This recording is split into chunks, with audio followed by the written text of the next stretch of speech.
El bullying es un tema que se ha convertido en un problema de salud pública. Ha sido visualizado, investigado desde los 70s. Sin embargo, siempre ha existido.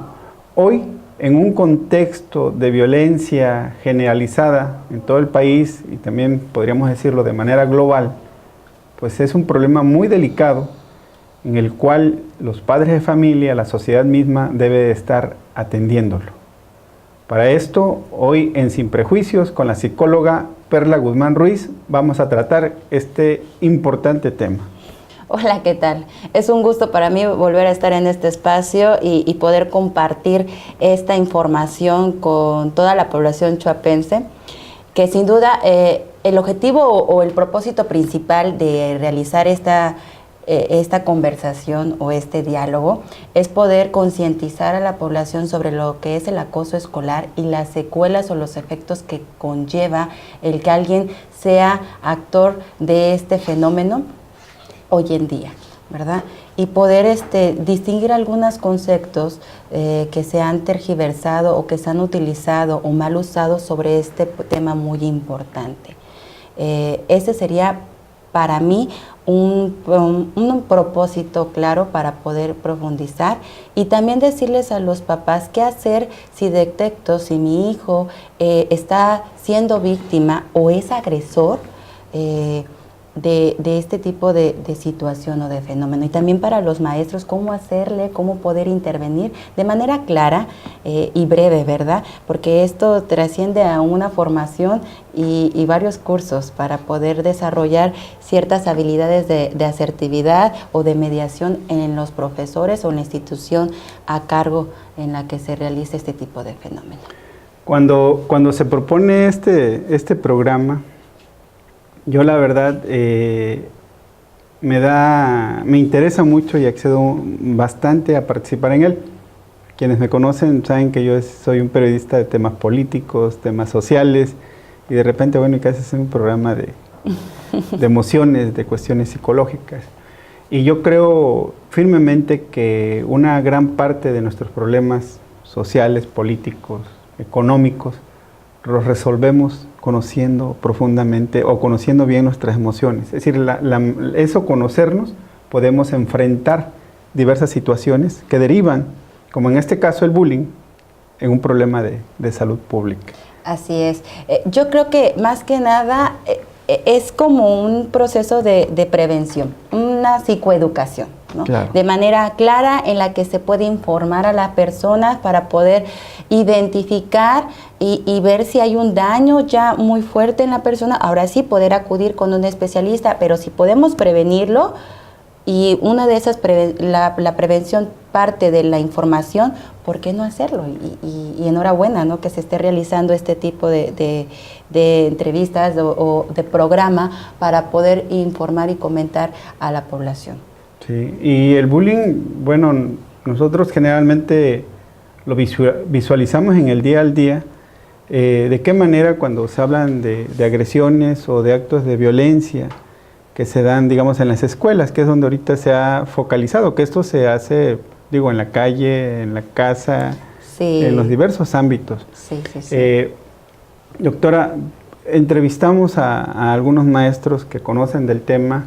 Maravilloso, sí. Y pues quisiéramos pasar las entrevistas para ir contextualizando y tener su Muy valiosa bien. Opinión. Claro que sí, pues vamos a escucharlas. Vamos a escucharles. El bullying o acoso escolar se da en el 40% de los alumnos. México ocupa el primer sitio entre los países miembros de la Organización para la Cooperación y el Desarrollo Económicos en casos de acoso escolar, problema que afecta al 40% de los alumnos de primaria y secundaria en escuelas públicas y privadas del país. Hay muchos casos que nosotros le llamamos el acoso escolar, ¿no? Se da de repente y se trata de solucionar algunas cosas cuando las podemos ver. Los maestros de alguna manera tienen cierto tacto para trabajar con estos temas. Si no se detecta a simple vista o no se...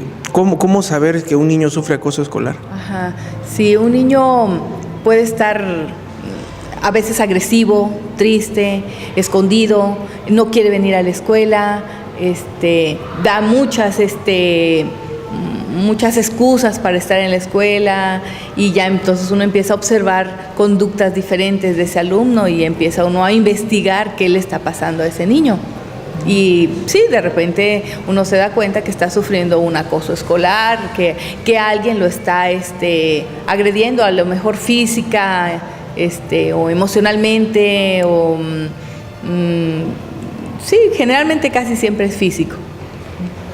¿Cuántos tipos de abuso existen? ¿Existen? Bueno, como ya dije, es abuso físico, abuso psicológico, hay abuso sexual, abusos hasta cibernético,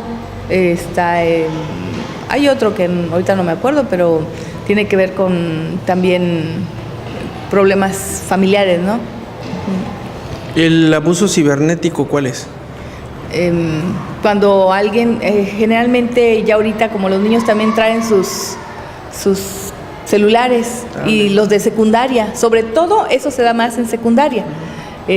Llevan los celulares y ahí se empiezan a manejar groserías, insultos, amenazas, cosas que le bajan la estima al alumno. En ese tipo de casos, ¿cuál es el protocolo a seguir de la institución?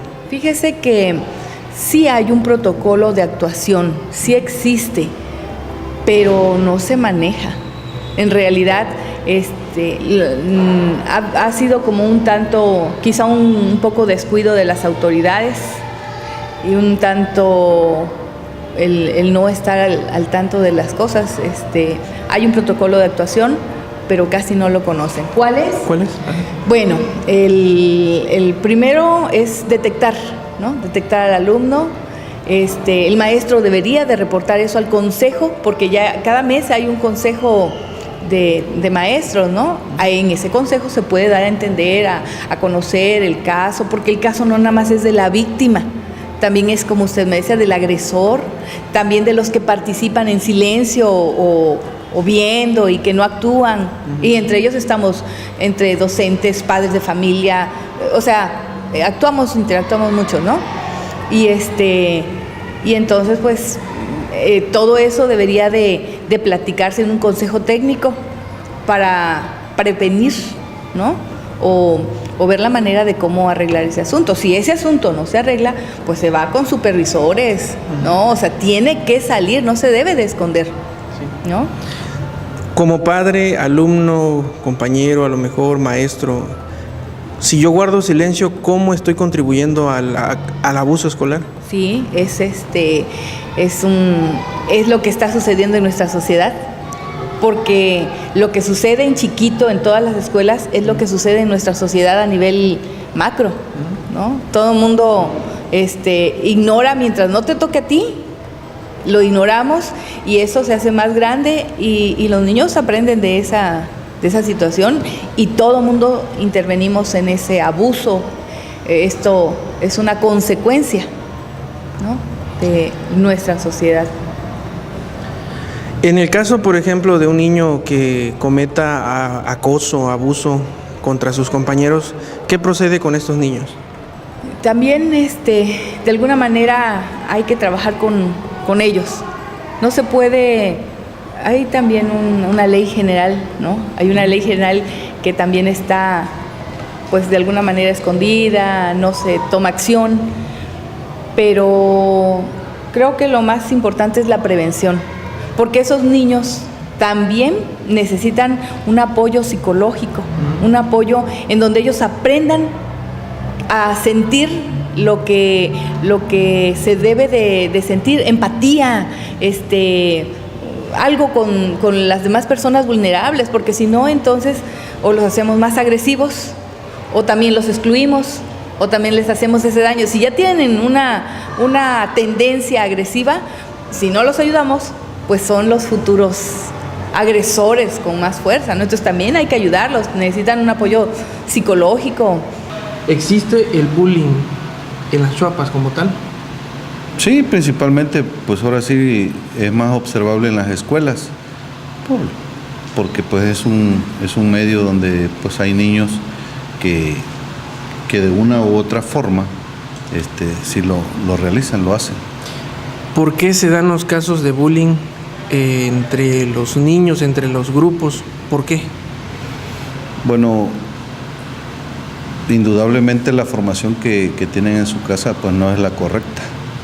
Sí, no es la correcta, y aparte pues también el alumno en la escuela se desenvuelve a veces de otras formas.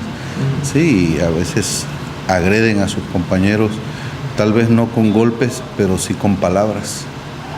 Así es. ¿Cómo identificar a un niño que está sufriendo maltrato escolar?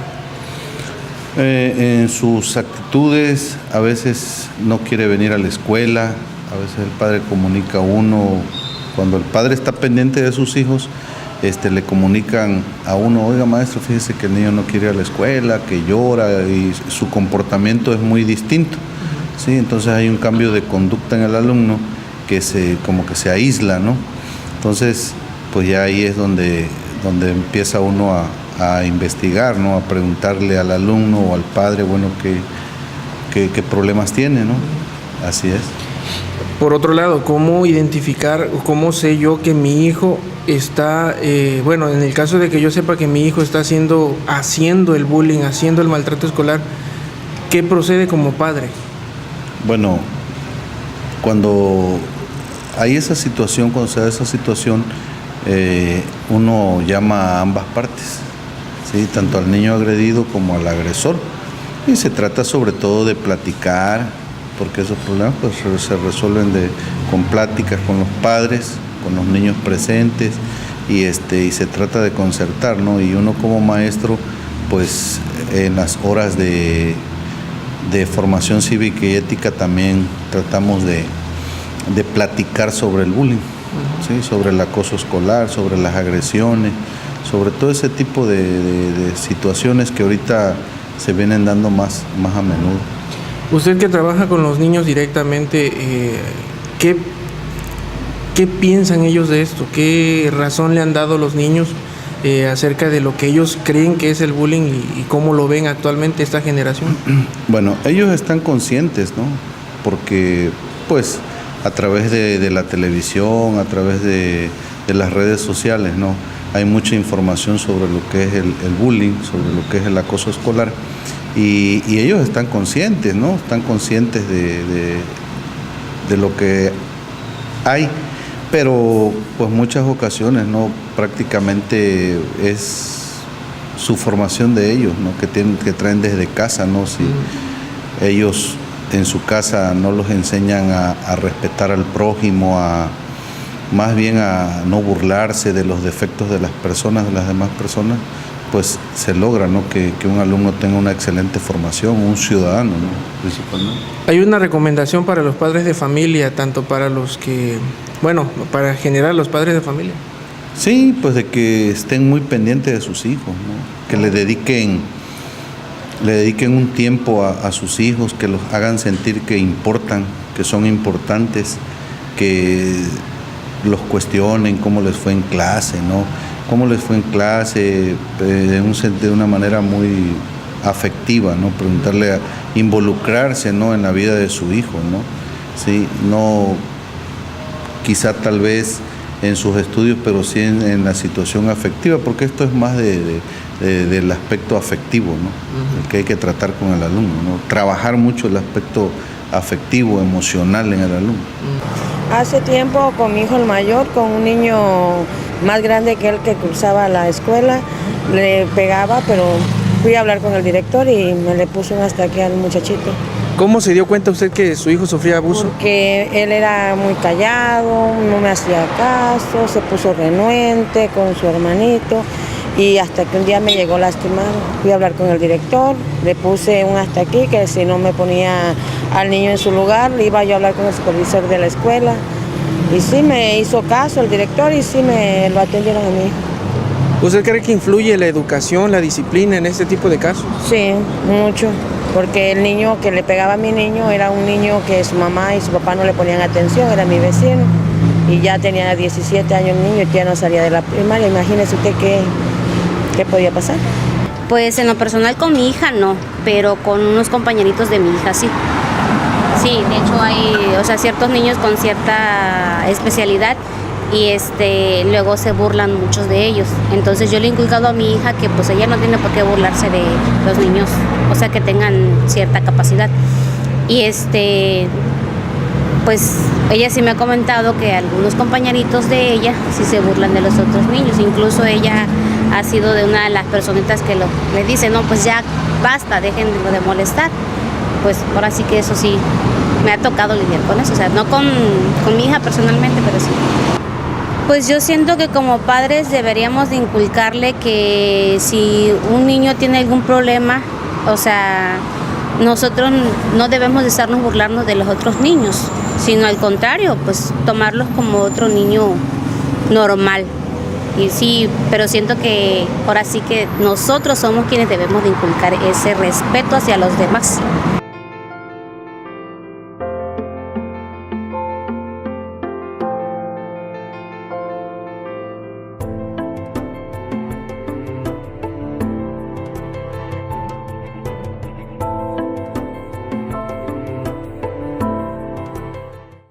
Muy ¿Cómo bien. ves, doctora? Pues vaya, vamos a empezar primero, Sí. y para mí es muy importante hacer una distinción en algunos conceptos que sin duda se han mal usado en este tema y que quizás puede llegar a confundir a muchas personas, ¿no? Correcto. Quiero empezar primero con lo que viene siendo el concepto de agresión. Sí. Porque es muy importante distinguir qué es una agresión a qué es un acto violento o qué es un abuso y qué ya es un acoso. Pero primero hay que ir identificando o conociendo de manera más clara, un poco más amplia, porque sin duda los conceptos todavía no están homologados en su totalidad. Hay muchas investigaciones, hay muchas definiciones y que algunas comparten ciertas características, no todas, pero van encaminadas, ¿no? En este caso de la agresión estamos hablando que es una conducta connatural. Es una reacción o una acción que nosotros respondemos ante ciertos impulsos de amenaza, de ira, de depredación o de intimidación, ¿no? Es una situación en la que, una interacción en la que uno ejerce en el otro, pero sin tener por detrás una satisfacción de placer. ¿Es algo, podría decirse, instintivo? Sí, es una cuestión más intrínseca, como el sueño, como el hambre, como algunas otras cuestiones de necesidades que tenemos y que nosotros reaccionamos.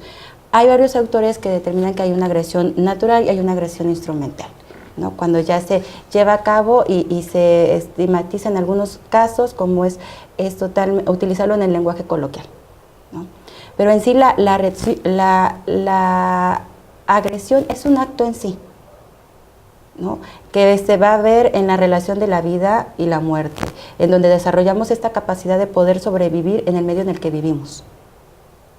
A diferencia de lo que es una violencia, estamos hablando que la violencia es el acto de ejercer el poder o la fuerza hacia un otro que trasciende o trae un trasfondo de placer para someter a la persona en contra de su voluntad en su misma situación. Quizás me gustaría comentarle ahí, a ver, agresión es, por ejemplo, si yo siento amenazada mi integridad o mi patrimonio y actúo en defensa y agredo para defender, ahí estamos hablando de una agresión meramente. Sí, así es. Pero si yo tengo el poder y abuso de él, sometiendo a los demás de manera deliberada, entonces ahí es cuando se llama violencia. Hablamos de violencia es cuando se ejerce el poder y la fuerza en un otro o en otros con la intencionalidad principal de que va en contra de su voluntad. Correcto. En su mismo contexto, en su misma situación, y que desciende un placer en la persona por realizarlo. Este tipo de la violencia se va aprendiendo y se va reproduciendo y siempre va a ir con este trasfondo de que es por un placer al realizar el ejercicio de la fuerza o el poder hacia los demás. Correcto. Por eso hoy en día tenemos que se clasifica la violencia como violencia psicológica, violencia económica, violencia sexual, por citar algunos, violencia física, que son dentro de los principales expresiones de esta violencia. La realidad es que estamos en una sociedad muy profundamente violenta. A veces no nos damos cuenta cuando estamos siendo víctimas o están haciendo o generando cierto maltrato hacia nosotros, porque eso es día a día. ¿Verdad? A diferencia, que quede claro, de un abuso, que es un comportamiento violento en una relación interpersonal donde el otro ejerce o realiza en contra del otro mal uso de la fuerza, o es intencional o es injusto y genera esta desigualdad. Siempre y ahí hablamos de tres cosas: agresión, violencia y abuso. Y abuso. Así de es. Acuerdo. El abuso va a ser, y vamos a encontrar abuso, por ejemplo, escolar, no, vamos a encontrar abuso sexual, vamos a encontrar un abuso inmobiliario, vamos a encontrar un abuso, si lo podemos llamar abuso de la fuerza, ¿no? Abuso de confianza, ¿no?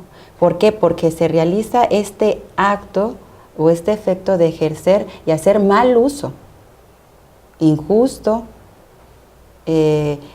inadecuado de algo o de alguien hacia otro. Me llamaba mucho la atención el abuso de confianza, ¿no? Es decir, ¿qué es lo que te estoy dando? Confianza. Entonces, abusas de... Mal usas, o lo realizas de forma injusta. Abuso inmobiliario, específicamente, ¿a qué podría referirse?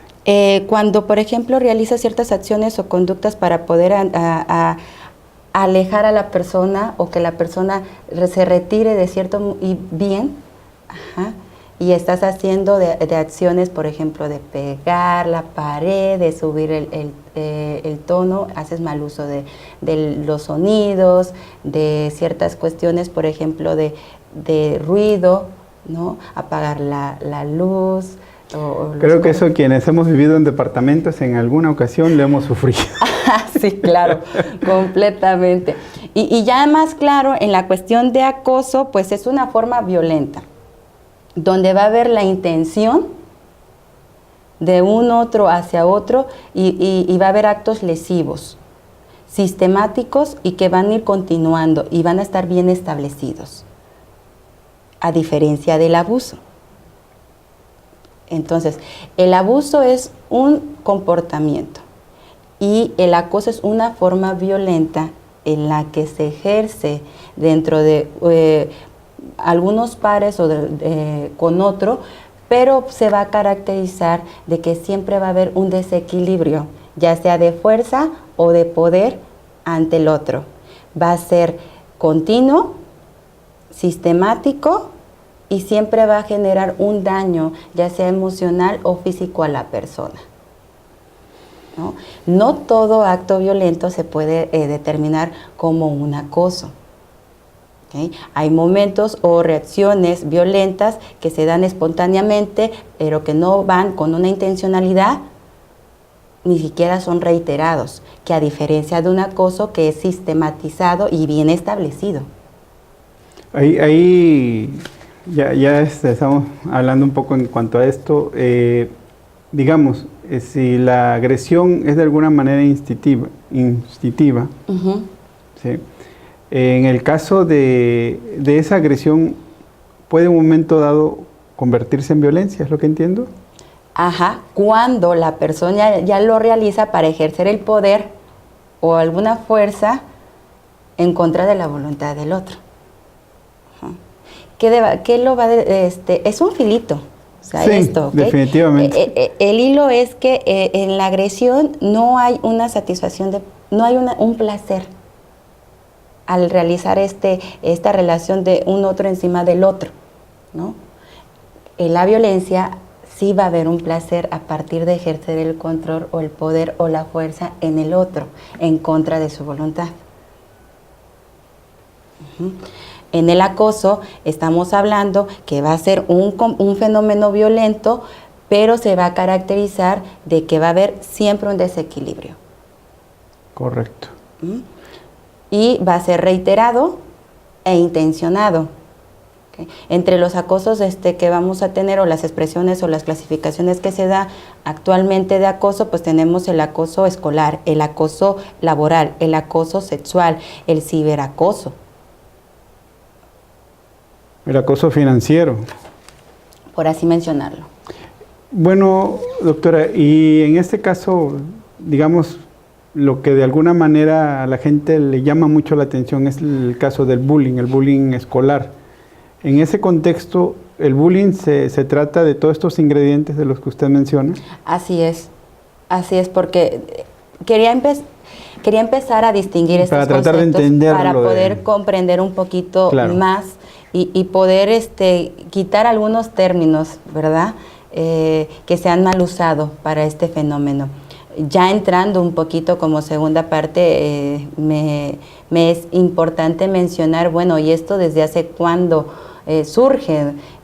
Al inicio del programa mencionabas que esto ya tiene décadas, ¿no? Así es, efectivamente, este fenómeno ha existido durante mucho tiempo, pero no había el interés para investigar, no era prioridad para el gobierno, y fue en la década de los 70 por un psicólogo que se llama Dan Orwell, si lo pronuncio bien, espero que así sea, que es noruego. Empiezan estos estudios en Noruega y se empieza a investigar sobre esta cuestión que se empieza a observar en esa población, y es este psicólogo que empieza y da este término anglosajón de bullying, ¿no? Posteriormente, en la década de los 80, de los 90, se extiende estas investigaciones y toma relevancia e interés en los países, por ejemplo, como China, como Japón, Gran Bretaña, España, Canadá, Estados Unidos. El fenómeno va creciendo y se van haciendo más investigaciones, más evaluaciones e intervenciones y programas, y es hasta el 2013 por la UNESCO que se lleva a cabo y se determina que el 2 de mayo sea el Día Internacional del Bullying, ¿no? Hasta ese impacto llegó. No, el bullying es un término anglosajón. En China, si no mal recuerdo, tiene otro término, pero son dos términos y que ya es de manera general. Haciendo un paréntesis, cuando muchas veces nos preguntamos por qué los días internacionales mencionaba usted que en el caso del bullying ya incluso ha meritado que el 2 de mayo se denomina el Día Internacional del Bullying. Así es. ¿Y por qué? Esto lo hace la UNESCO, la Organización de las Naciones Unidas, y estas organizaciones internacionales lo hacen con el fin de que se promueva el tema y se realicen acciones de prevención para tratar de enfrentarlos y resolverlos. Así es. Entonces, esa es la intención, por eso hablamos del Día Internacional de la Mujer, el Día Internacional del Bullying, y así muchos días internacionales con esa intención. Que es fomentar a campañas de prevención y de intervención sobre este tema, dado que este tipo de violencia interpersonal, por así decirlo, ya se ha vuelto un problema a sector público. Y obviamente es prioritario el que se realicen más investigaciones, más programas y formas de prevenir e intervenir para que disminuya la tasa, ¿verdad?, o el porcentaje de personas que hayan sufrido o bien acoso o bien abuso. Sí, definitivamente. Okay. Pero bueno, este autor, regresando al tema, bueno, ¿qué es para este autor el acoso escolar? En esos entonces este autor decía que es cuando un estudiante se vuelve víctima de ciertas conductas negativas reiteradas por un otro o por unos otros, ¿no? Varios autores concuerdan, algunos mencionan que es cuando un sujeto, niño o adolescente, presenta actos lesivos como humillaciones, como amenazas, como agresiones ya físicas, maltrato físico, reiterado, sistemático y bien establecido. ¿Qué quiere decir esto? Que sin duda es una relación interpersonal que se genera en la escuela y que trasciende no solo en la escuela, sino en los alrededores de la escuela. Por eso ya se ha establecido que este es un problema a sector público, ¿no? De manera general, y por lo cual se genera que sea el 2 de mayo, el Día Internacional del Bullying. En el caso, vamos a llamarlo muy localista, lo visualizamos y lo vemos mucho de la perspectiva escolar. De hecho, bueno, las entrevistas lo marcan, sí, ¿no? Que lo vemos en la escuela. ¿Será acaso, doctora, porque de alguna manera es como el desahogo de todo ese bullying que existe socialmente? Llega, es decir, en los niños precisamente es como la válvula de escape que se está atendiendo, aunque esto viene quizás desde el hogar, Vaya, que son varios los factores que tienen que ver en esta cuestión y porque todos somos corresponsables de la educación. Efectivamente. Tanto la comunidad, la cultura, tanto la familia, tanto la escuela y los mismos pares son formas o factores que van a involucrarse siempre en la educación del sujeto. Aquí me gustaría mucho enfatizar que este tipo de acoso o el acoso siempre lo vamos a categorizar porque, como mencioné hace ratito, no toda conducta violenta se va a determinar que es acoso. Son 3 elementos que todos los autores en la mayoría de sus definiciones concluyen que van a categorizar el que se pueda determinar que una persona está sufriendo acoso. ¿Cuál va a ser? Que en la relación interpersonal que haya, siempre va a haber un desequilibrio, una desigualdad, ya sea real o superficial, ya sea de poder o de fuerza. La segunda es que siempre va a ser intencional, hacer o generar un daño, ya sea físico, moral o psicológico. Va a ser continuo, reiterante y va a ser, se va a hacer de manera sistemática y bien establecida. Mencionaban que para poder generar que es acoso tiene que ejercerse este comportamiento más de una vez a la semana para poderlo determinar como acoso. Tiene un parámetro. Así es. Sí, sin duda hay 2 tipos de bullying y eso es muy importante tener en cuenta. Hay un tipo de bullying que va a ser manifiesto, que van a ser expresiones muy claras y directas hacia la persona y van a ser de tres formas este tipo de bullying. Va a haber maltrato físico, que son los empujones, el jalar el cabello, el pegar en algunos casos, y va a haber un maltrato más verbal, que son los insultos, el generar rumores falsos o tener un lenguaje más obsceno en los menores o en los adolescentes, y va a haber un daño material. ¿Qué quiere decir eso? O ya sea que rompan algunas pertenencias de la víctima o le roben a la propia víctima. A diferencia del tipo de bullying encubierto, va a generarse de manera directa o indirecta. ¿Qué quiere decir eso? Que las personas van a estar bajo el anonimato o en grupo lo van a generar. De forma directa es que van a hacer algunas cuestiones como de amenaza, van a escribir algunos mensajes sin remitente para la persona, van a hacer algunas expresiones no verbales como de descalificación o gestos de incomodidad hacia el otro, o expresiones, por ejemplo, en algunos niños he visto que hacen puchi, ¿no? Eso es encubierto, no está tan claro, no es tan activo, pero sí se está realizando de forma encubierta. La forma indirecta es que van a generarse estas cuestiones de rumores, ¿no? De chismes, de hacerse un lado, de apartarse, la ley de hielo, por así decirlo, que esos son una expresión violenta. Claro. Pero de forma encubierta, ¿no? Hay 3 actores muy importantes y siempre van a estar cuando se lleva a cabo el fenómeno del bullying. ¿Y cuáles son? Es el agresor, la víctima, y que también la víctima se divide en 2, y los espectadores. ¿Qué va a distinguir o cuáles son las características de un agresor y que podamos identificarlo como maestros, o nosotros mismos como padres, bueno, una persona que va a ser niño o adolescente, va a tener este comportamiento agresor, es que son personas que no tienen un sentimiento de culpa ni de remordimiento cuando realizan un acto violento. Hay una falta de empatía, no hay una respuesta emocional ante situaciones de confrontación, su respuesta es muy hostil. Siempre quieren tener la razón o quieren ejercer la voluntad hacia el otro, imponiéndose en algunos casos. Van a ser personas o niños que siempre van a estar muy activos, muy hiperactivos dentro del aula. Esas son una de las características. En algún momento una madre me comentaba, bueno, pero ¿qué genera para que se haga un niño agresor? ¿No? Y los estudios lo comprueban. ¿Qué quiere decir eso? Que los estudios no te van a decir que ya tal cual tendría que pasar eso. Son algunas características que se han descubierto a partir de estos estudios en algunos niños que han llevado a cabo o han sido agresores.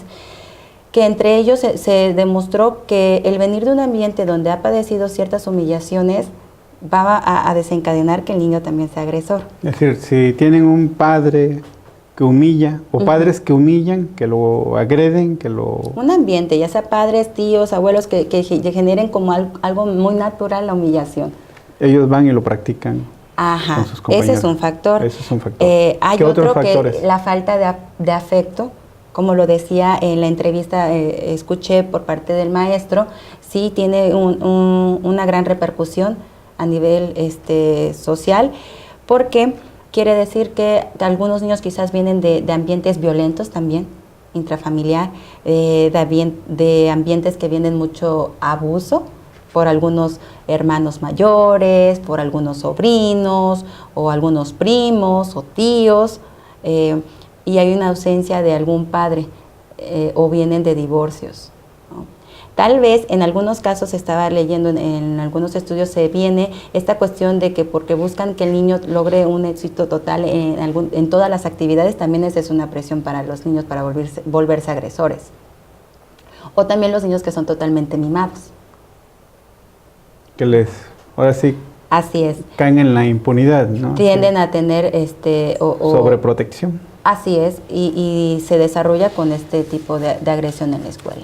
Oiga, doctora, ¿y qué tanto afectará a los niños, a nuestros niños, el hoy en día estar expuestos a tanta información de violencia, a que hablamos de ejecuciones, a que hablamos de robos, a que hablamos de abusos? Claro. A que estamos constantemente hablando de corrupción y señalando a otros de corruptos. ¿Qué tanto agrede a la niñez este tipo de situación? Genera un gran impacto, totalmente. Y para generar y hacer muy natural el efectuar o realizar ciertas conductas violentas o comportamientos violentos y generar cierto maltrato hacia un otro o hacia unos otros, ¿no? Socialmente es permitido que las personas se expresen más su enojo que su tristeza o que su miedo. Y van estructurando y haciendo algunas construcciones mentales como algo muy natural, cuando en realidad no es algo natural, ¿verdad? Ahora, ¿qué vamos a hacer en esta cuestión? Pues vamos a tener a las víctimas que son los niños o los adolescentes que están serios, que están callados, que casi están un poco más aislados y apartados, con una condición física muy baja, pero sin duda cuando inicia este tipo de acoso, este tipo de características incrementa en la víctima.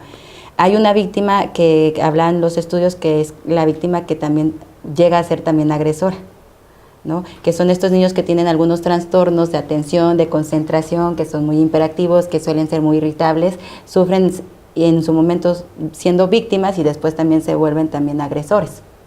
Y tenemos al espectador que siempre va a participar ya sea de forma activa o nula en algún evento que puedan estar observando, ¿no? Efectivamente.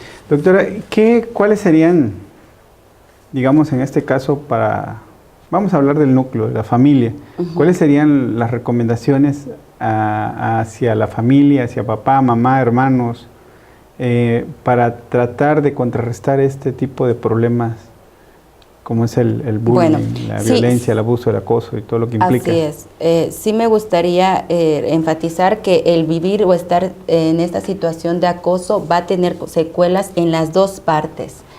¿Ok? En las dos partes. ¿Qué quiere decir esto? Que si vives un tipo de acoso escolar, va a tener repercusiones en sintomatologías de depresión, de ansiedad, trastornos de psicomatización y aislamiento, bajo rendimiento escolar, ausentismo, abandono escolar, inseguridad, baja autoestima. En las personas actoras que son como agresores va a tener una repercusión, que son personas que van a estar siempre de manera hostil en el contexto, van a ejercer la violencia, van a tener problemas para relacionarse con los demás y en la mayoría o en algunas veces, por así decirlo, también se viven, o sea, entran dentro de la delincuencia, ¿no?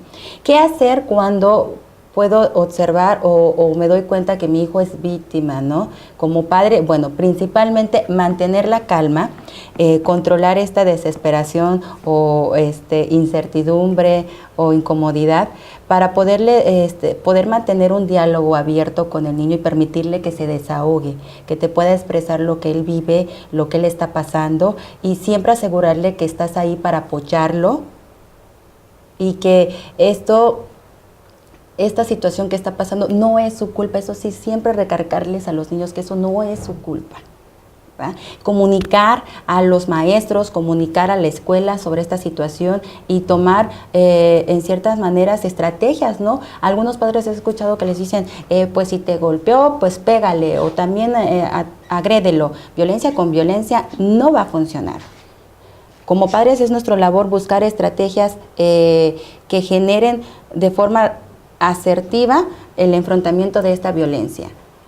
Y si vemos que nuestro hijo ya trae un daño emocional muy fuerte, pues entonces acudir con el especialista para que su hijo pueda recibir el tratamiento para que esta situación no genere un trauma y tampoco genere ya un trastorno, quizás en ese momento o a la larga como adulto. Muy bien. Realmente es algo impresionante esto que usted ha mencionado y yo me quedo con esta parte. Las cosas no se arreglan violencia con violencia. Seguridad, comunicación, conocer. Establecer siempre los límites, igual con los niños que son agresores, también como padre, si tú estás detectando que estás siendo agresor, mantener la calma, generar este vínculo de comunicación abierta, decirle que por esa situación no lo estás dejando de amar, no lo estás dejando de querer, sin embargo, hay consecuencias que implica el que esté haciendo este acto, y más si continúa haciéndolo, ¿no? Fomentar el diálogo con estos niños es muy importante, establecer y marcar bien nuestro estilo de padres, mantener una comunicación, pero también que vaya con valores, que sin duda, si yo desconozco ciertos temas, pues también informarnos, prepararnos en algunos aspectos como estrategias de resolución o de enfrentar de forma asertiva. Es muy importante eso. Y como escuela, pues bueno, fomentar cursos o preparación para la intervención y prevención o generar programas, ¿no? Capacitar al personal para poder desarrollar métodos de mediación, ¿no? De resolución y responder de forma activa y rápida en este proceso. Nunca dejar pasar estas pequeñas acciones porque siempre van a ir aumentando. Jamás dejarlos pasar. Eso es tener muy en claro, estar en la observación y tener siempre claro el rendimiento de nuestro hijo para poder encontrar las bajas o las alteraciones que se pueda presentar, observar y poder intervenir en el momento. Eso es algo muy importante, porque lo que va a ayudar mucho siempre en estas situaciones es la familia, como eje corresponsable de la educación. Definitivamente. Muy bien, doctora, pues la verdad que pudiéramos seguir hablando del tema. El tema es muy vasto. Sí. Y en este sentido, vaya, es algo que como padres tenemos que estar muy atentos, pero muy, muy atentos de que nuestros hijos no sean víctimas, pero que tampoco sean los los que provoquen esas agresiones, esos actos de violencia, esos abusos. Y en este contexto, doctora, yo quisiera, antes de despedirnos, mencionar también la responsabilidad que tenemos todos, el gobierno, para promover, para las políticas públicas, los reglamentos, los protocolos que ya existen, no solamente que estén en el papel, en la teoría, sino que también se echen en marcha. Igualmente en las escuelas, pues que los maestros se comprometan. Hay maestros muy comprometidos como los que escuchamos, pero que se comprometan más y todos para que este tipo de problema, que ya es un problema de salud pública, se atienda. Como medios de comunicación también tenemos la responsabilidad no solamente de decir qué pasó, sino por qué pasó y qué se puede hacer para que no vuelva a pasar. Y sensibilizarnos. Y sensibilizar, es una manera de sensibilizar a la sociedad. Doctora, le agradezco mucho. Gracias a y ustedes. a ustedes, la audiencia, pues le agradecemos mucho que nos escuchen. Eso lo tenemos muy en cuenta y estamos muy atentos a los temas que ustedes mismos puedan sugerir. Y nos vemos aquí en Sin Prejuicios la próxima semana. Muchas gracias.